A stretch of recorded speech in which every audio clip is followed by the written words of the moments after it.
바로 시작하겠습니다. 먼저 아우크스부르크와 베르더 브레멘의 경기를 분석해 보도록 하겠습니다. 아우크스부르크 리그 11위 패승승패승입니다. 아우크스부르크의 플레이는 난전 위주입니다. 이 때문에 강호들에게 상당히 당혹감을 불러일으키면서 좋은 성적을 거두기도 하지만 역시 약체들을 상대로도 단점을 보여준다는 것이 약점일 것입니다. 특히 역습 대응에서의 수비적인 흐름이 좋지 못해서 브레멘을 상대로는 지난 시즌 더블을 당하면서 굴욕을 당한 케이스도 충분히 있었던 것이 사실이었습니다. 브레멘 리그 9위 패승무패승입니다. 원래는 상당히 공격적인 라인 운영을 선호하는 편이었습니다. 다만 바이언에게 크게 당하면서 그 이후로는 상당히 조심스러운 운영으로 변모를 했던 케이스죠. 대신 이것이 아우크스부르크의 난전 흐름에 휘말리지 않으면서 다득점 무실점 승리를 2번이나 기록하게 만든 요인이 되기도 했습니다. 그 이전에는 아우크스부르크 상대로는 약했지만 지난 시즌 기점으로 상성이 뒤집힌 듯한 모습입니다. 일단 아우크스부르크가 상당히 저돌적으로 나서면서 난전을 잘 유도하는 편인데 이 상황에서 역습 대응 능력이 아주 깔끔한 성향이라고 보기는 어려운 것이 사실입니다. 브레멘도 지난 시즌 실리적인 역습 성향으로 이어지면서 아우크스부르크 상대로 강한 모습을 보여준 것은 참고할 수 있을 것입니다. 오버 2.5 양상 속 베르더 브레멘의 승리를 예상합니다.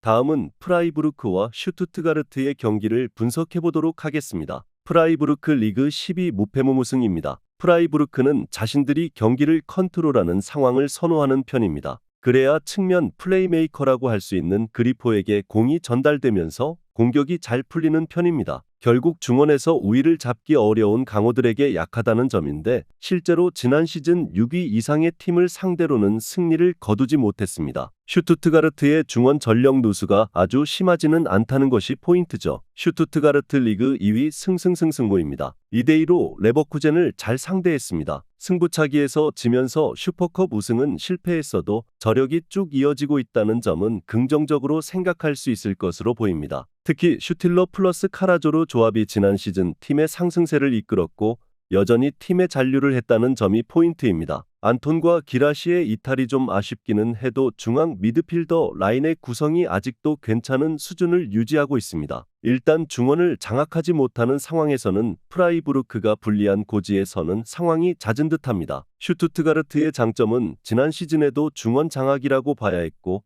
특히 슈틸러와 카라조르의 역할이 뛰어난 편입니다. 중원 전력 누수가 적다는 것이 슈투트가르트의 긍정적인 점입니다. 슈투트가르트의 승리를 예상합니다.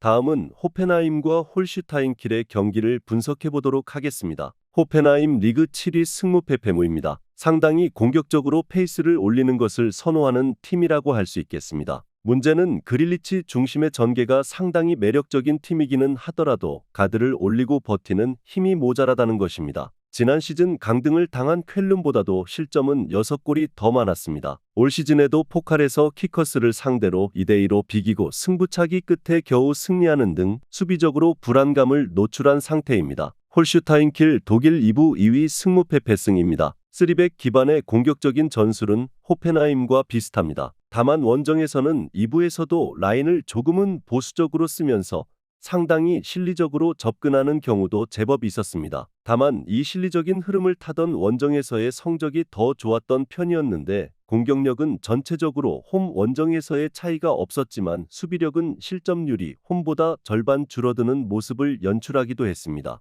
호펜하임이 주도하고 홀슈타인킬이 역습으로 이어가는 상황이 나올 것으로 보입니다. 다만 이 상황에서 홀슈타인킬의 수비력이 더욱 상승하는 모습이 있고 호펜하임의 실점률 커버 능력도 그다지 신뢰를 할 수는 없는 상황입니다. 오버 3.5 양상 속 무승부를 예상합니다. 다음은 마인츠와 우니온 베를린의 경기를 분석해 보도록 하겠습니다. 마인츠 리그 13위 승패승승승입니다. 초반 프리시즌과 포칼에서의 기세는 좋습니다. 지난 시즌에는 나름대로 괜찮았던 흐름에 비해서 골 결정력 때문에 고생했던 케이스죠. 하지만 포칼에서 부르카르가 득점을 기록하는 등 결정력이 많이 올라온 모습을 보여준 것은 상당히 긍정적이었다고 할 수 있었습니다. 올 시즌에는 초반부터 하위권으로 처지는 흐름을 극복할 가능성이 높아 보이는 상태입니다. 우니온 베를린 리그 15위 승무패무승입니다. 지난 시즌 부진한 것은 중원에서의 압박 능력의 하락세입니다. 스쿼드도 상당히 노쇠화가 된 케이스였고 UCL을 병행하느라 얇은 스쿼드가 문제가 되었던 흐름이었다고 할 수 있겠습니다. 특히 중앙에서 정교하게 플레이를 하는 성향은 또 아니다 보니 측면 고젠스에게 의존하는 바가 높았습니다. 포칼에서도 결국 이것 때문에 하위권 팀 상대로 1대0으로 승리를 거두는데 그치기도 했습니다. 사실 마인츠가 지난 시즌에도 경기력 자체는 나쁘지 않았던 흐름이라고 보는 것이 좋겠습니다. 대신 결정력이 문제였는데 브루카르가 좋은 폼을 보여주고 있는 것은 상당히 긍정적일 듯합니다. 특히 우니온의 약점이라면 중앙에서의 압박이나 정교한 플레이에 힘이 떨어진다는 점이 치명적이라고 할 수 있습니다. 마인츠의 승리를 예상합니다. 마지막으로 라이프치히와 보움의 경기를 분석해 보도록 하겠습니다. 라이프치히 리그 4위 무승패무승입니다. 올 시즌도 4-2-2-2처럼 움직이는 압박과 공격적인 운영으로 이어지게 될 듯합니다. 물론 지난 시즌에는 보움을 상대로 홈에서 0대0으로 비기는 등 결정력의 문제로 인해서 고전한 흐름도 있기는 했습니다. 하지만 당시 매치에서도 2.55의 높은 기대 득점을 기록하는 등 전개 자체에 문제가 있었다고 볼 수는 없을 것으로 보고 있습니다. 보움 독일 1부 16위 패패승승패입니다. 홈에서는 상당히 다크호스입니다. 슈투트가르트와 바이언을 이기는 등 라인을 올려서 압박하는 효율을 냈습니다. 하지만 원정에서는 수비가 심각하게 무너지는 모습을 보여준 바 있고 이 때문에 지난 시즌 두 번째로 많은 실점을 허용한 팀은 보움이기도 했습니다. 아무래도 어드밴티지를 얻고 돌격하는 홈에서의 상대를 제어하기에는 전력 차이가 큰 편입니다. 일단 라이프치히가 보움과의 압박 싸움에서 밀리는 팀이라고 보기는 어려울 것입니다. 특히 보움이 원정에서는 에너지 레벨에서 밀려서 오히려 강하게 나서는 성향이 수비적인 문제로 이어지는 경우가 상당히 많은 편입니다. 라이프치히가 체급으로 찍어 누르는 상황이 나올 가능성이 높습니다. 오버 3.5 양상 속 라이프치히의 핸디캡 승리를 예상합니다. 영상에서 알려드리는 내용들은 모두 1차 분석 내용들이며 2차 분석과 최종 조합픽은 영상 하단 고정 댓글 링크로 문의 주시면 안내 도와드리도록 하겠습니다. 시청해주셔서 감사합니다.